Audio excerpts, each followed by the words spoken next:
Hi guys, this is Kicker22004. Sorry it's been a little while since I've done a video. I've actually been busy and I got a new job, but today I got this in the mail. And this is from my friends over at Friendly Arm, or Friendly Elect, however you want to say it now. And something I was actually eager to test, but the original one didn't work. And let's go ahead and open it up. What we've got in the box is, let's see what we have. A lot of packaging, as always. And we have a Nanopi Neo2, which I've already got a few of these, but they sent me another one, which is really kind of cool. And it kind of goes with the theme here. Now, I did open this just to see, but you get the idea. It comes in a manila envelope, padded as well, but I couldn't resist. This is their new Neo2Nas, or it's version 1.2, which means it's compatible with version the Neo 1 and the Neo 2. So the reason I was excited is because I had the Neo 2s, but their original NASs wouldn't work with them. So it's kind of a letdown. So when I seen this was available, I was actually very eager to get my hands on one. Granted, it is only a single drive NAS, which means you're not going to have redundancy backups, but it's still good for a lot of things that you may not be worried about losing some data if you did. So let's open this up because there's actually some stuff inside. So I'm going to grab a screwdriver here and probably fast forward all this. Alright, so there we go. It's not very thick, but I mean, really it doesn't need to be thick for a little storage box. We have a few things in here, and well, let's see what this is. Looks like this is a cooler for the Neo 2. So yeah, there it is. We have the heatsink inside. Just have these little bag of screws. I'm sure I'll find that where that goes. We get something else too. What's this? I'm not sure why they sent me another one of these. There's already one on the front panel, so could be a mess up. But either way, I have another one, I guess. So let's go ahead and pull this out. Let's clean up this mess here real quick. Okay, great packaging. My box was a little tore up, but overall it seems everything is in perfect order. So finally, it's a little tight coming out of the end there. Just a aluminum box, nothing to write home about there. This is what we're really looking at here. Now this is, and I don't have the model here, I might put it up on the screen, but it's a USB 3.0 to SATA chip. So it's going to take care of the speeds. I'm hoping we see decent speeds out of it. I'll be testing with a traditional laptop drive. In fact, I'll pull those into frame now. So a traditional laptop drive here, which I had one laying around, and also my one out of my Odroid, which is an adapter for a little SSD that I've used many times in my videos, so I know what it should read and write at. Other than that, you will have your Nanopi Neo 2. Now, I've done a video on this, an unboxing, so you can kind of go watch that if you want. You will have to put on the pin headers, which is like this. I went ahead and did it to one of my other ones. And don't mind the soldering, it's kind of hard with a baby trying to get at you. But here we go.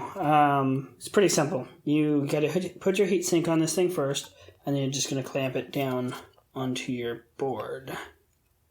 Like so. Oops, sorry. A little out of frame there. And that's that. So, let's see how that works. Now, I didn't see any instructions, which is unusual for them. Usually they send me all sorts of instructions.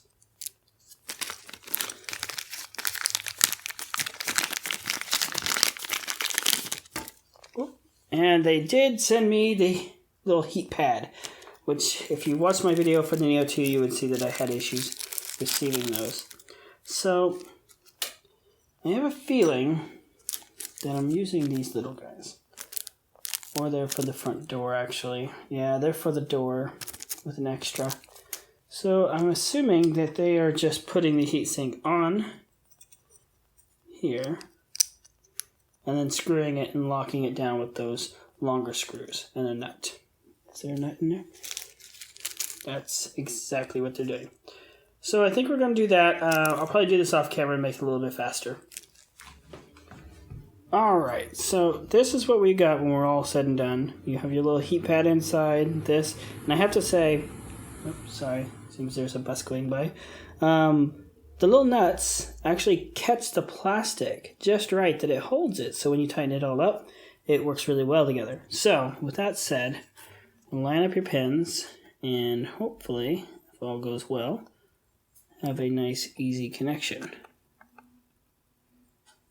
Easier said than done, especially when looking through a camera. And, oh, mine seems a little wide, or a little narrow. So a little bit of finesse, a little bit of pulling apart, and it seems we're going to get a good, solid connection. And that's really it to the board. Now, it is a 12-volt in. I did not get an adapter with it. So I have another little device here I use all the time for all my stuff. Oh, drag it across the metal. And it's just a little Drock thing that I put a plug on the back. So I can use any voltage I'm really after. And that's what we're going to use today. And it'll also help us get an idea of the power usage of this with a SSD versus a traditional. So I'm not going to put it all in the housing for right now for the sake of testing. We're going to go ahead and do it like this. Now, it does have a real-time clock on the bottom. I did not get a battery with it, so keep that in mind. I'm not worried about the clock right now. We also have a few extra pins here. You can see that. Looks like you might actually be able to hook up a screen if you really felt like it. Not really sure why they have that there, but it also offers a 5 volt, so maybe if you wanted to put a fan in here, you could tie it in somewhere, but you can really tie that in anywhere. But that's pretty much it. It's very small, I have to say, compared to my phone. Well, I'm recording on my phone, but it is, I mean, you can get an idea. And on their page, it's the size of a iPhone 7 Plus, is what they say. So, let's plug this guy in, get an idea of what kind of power draw it uses, and go from there. So, let me set this all up. We'll set that as this, which will show our current and voltage. Now, I already have an SD card in here. It's a class 10, nothing fancy. And, let's go ahead and, I guess, power it up. So, that's the power draw so far. And I am going to be doing a software test on this as well to show the software usage. And it will be using Open Media Volt. So it's actually fairly low. 200 milliamps, that's really, really low. I've seen a spike, probably about an amp is its peak, I bet. But, yeah, that's pretty much it. That's pretty simple. So 0.2 is an average right now. I'm going to go ahead and turn it off and switch over to the traditional drive. Let's try the switch. Yep, switch turns it off. Of course, you wouldn't want to, pull power like that on drives, but these are fine. These are just my test drives. Not really worried if anything happens to them. So here, our amperes went up 2.5 on start. But this is a traditional drive, and it is spinning up, so I expect it to not be as energy efficient. I'm going to make sure I'm not limiting the current here. Shouldn't be. Let's just ramp it up just in case. No, we're good. So traditional drive is going to use a little bit more power, but that's expected. We have a moving platter, so about 0.3. So not too much more. Anyway, let's get this thing put in its box, close it up, and let's get to the software review, because that's what I'm really interested in. I'm sure you guys are as well. So I'll go ahead and throw this together and fast forward it, and I'll be using the SSD to do that. And also that little bag of screws would be for your mounts. So we're going to put those in as well.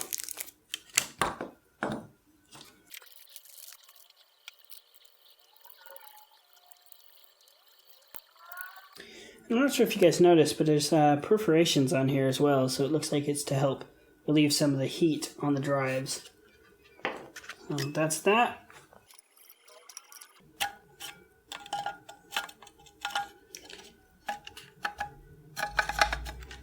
have it going into the top slot, both sides. Goes together pretty easy, actually, I have to say. The alignment was, you heard that little click, not too hard, and it's flush with the back, so I think we're good to go here.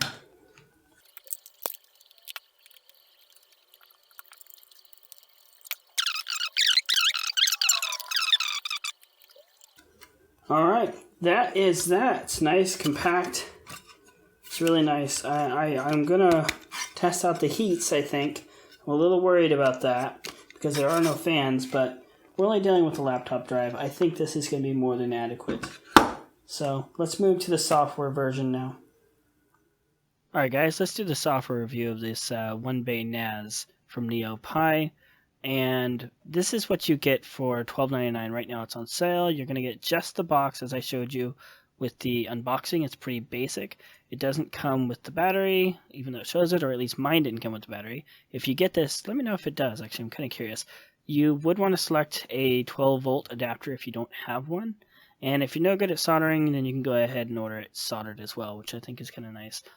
But there's many videos online on YouTube teach you how to do this fairly easy. It's nothing technical, really.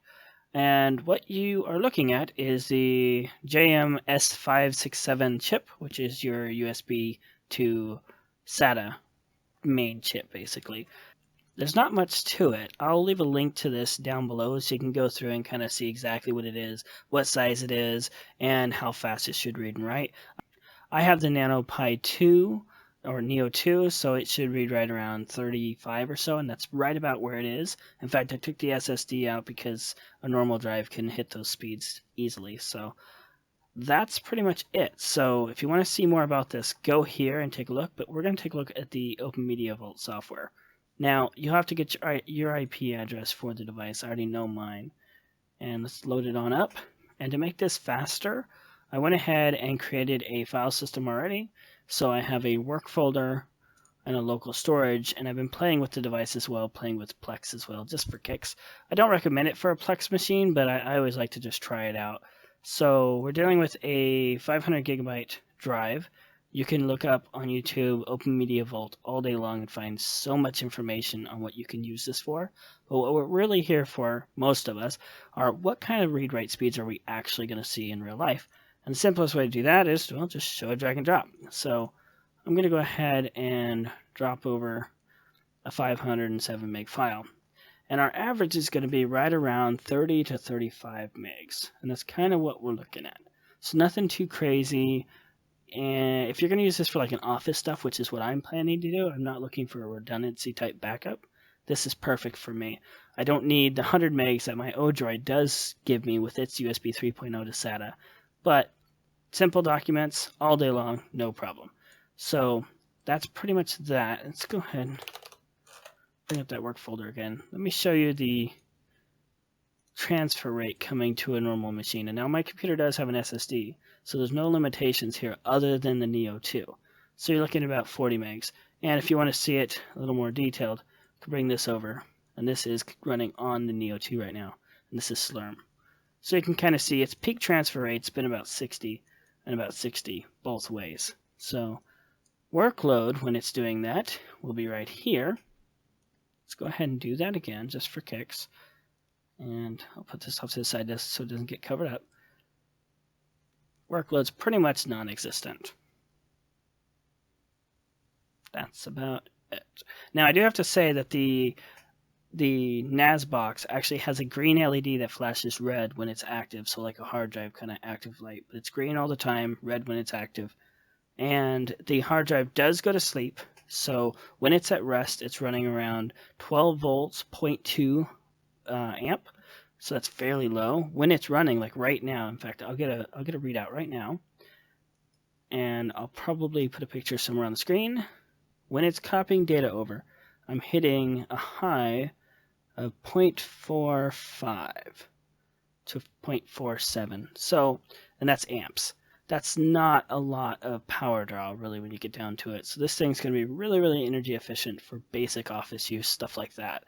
So anyway, if you'd like to see how it can handle other things, if let's say you did want to run like Plex, for example,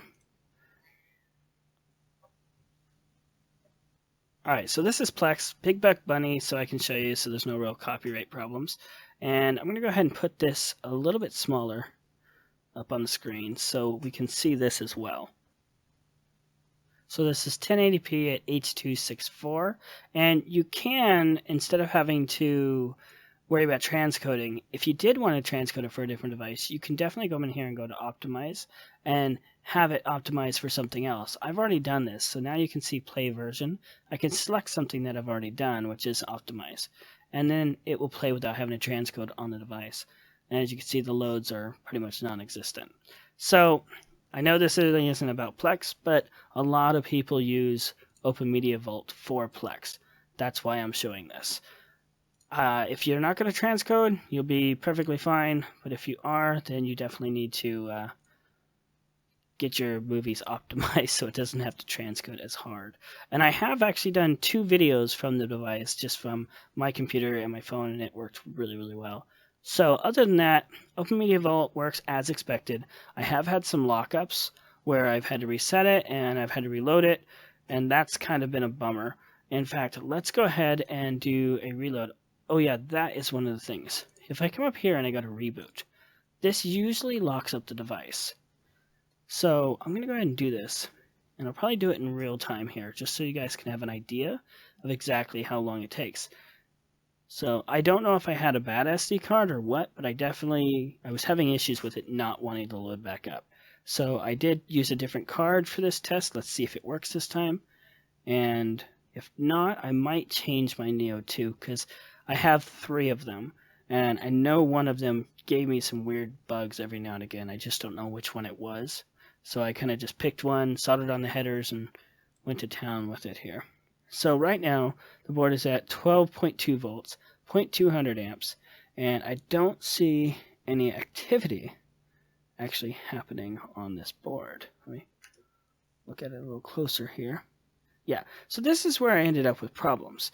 The Neo2's little light is on inside, the little green light, but the blue light isn't on, which is an indication that it's turned off and it's not turning back on. So the reboot from Open Media Vault does not turn on the board. You have to physically turn this NAS off, turn the NAS on, and then wait for it to power up, which is how I just did. So now our green light went full, our blue light is hidden, and we should be loading the NAS now. So keep that in mind. If you buy this, it's a small bug. I don't know what it's doing. I think it's just halting the board. And these Neo2s don't really do well with that. But you can definitely turn it off and on. It's just a minor inconvenience. So let's reload this page now and see we're already up and running.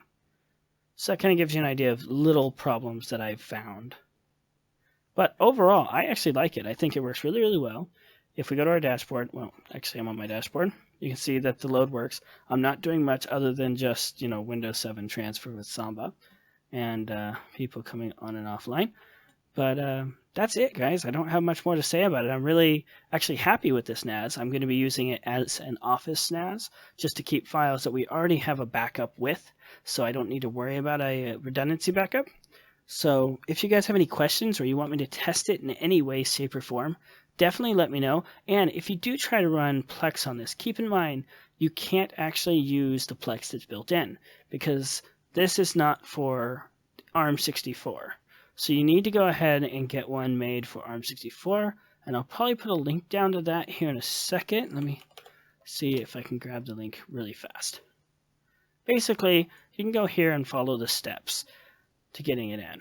And I'll put this link down below. You're going to want to run these commands to get you set up, and then you'll be able to have a Plex server. However, this one will not automatically start when the machine starts up. Let's check to make sure.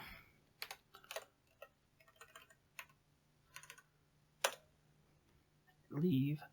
Okay, sorry, my mistake there. When I had ran these before, they didn't one time, but I also had an error because I was trying to run the original Plex one here, and it caused a conflict, I believe. So that's fine. Make sure you don't actually install the one here in the plugins. Install it from this site instead, and then you should be up and going, no problems. Okay? That's about it for this video, guys. I try to make it as short as I can. I know long videos usually don't get that much traction. I'm sorry I've been away for so long. Again, I got a new job, And the printer has been a project, to say the least. If you followed me on that way back in the day, it's been quite some time now. The printer's been very much changed from what it was. It's currently broken, as many people who watch this may laugh, because that seems to be what 3D printers love to do, for me at least. It's had much upgrades, including now a ramps board because the original board fried. It's got a 3D V6, I can't remember the name of it, original hot end on it, and unfortunately I had some PETG filament block up in the head, and when I tried to take the nozzle off, I broke it. So currently it's down. I would love to do a video on all that stuff. It's just really hard to do when I have a 2.5-year-old that loves cameras. So anyway, guys, thank you for watching. Thank you to all the subscribers that keep subscribing and watching my videos daily and commenting. I try to get back to you guys as much as I can. And I have a small question to ask you guys. Are you interested in a camera video? Because I have a camera that I'd like to do a review on, but I really don't know if that fits my audience. So let me know, guys, what you think down below. And as always, thank you for watching.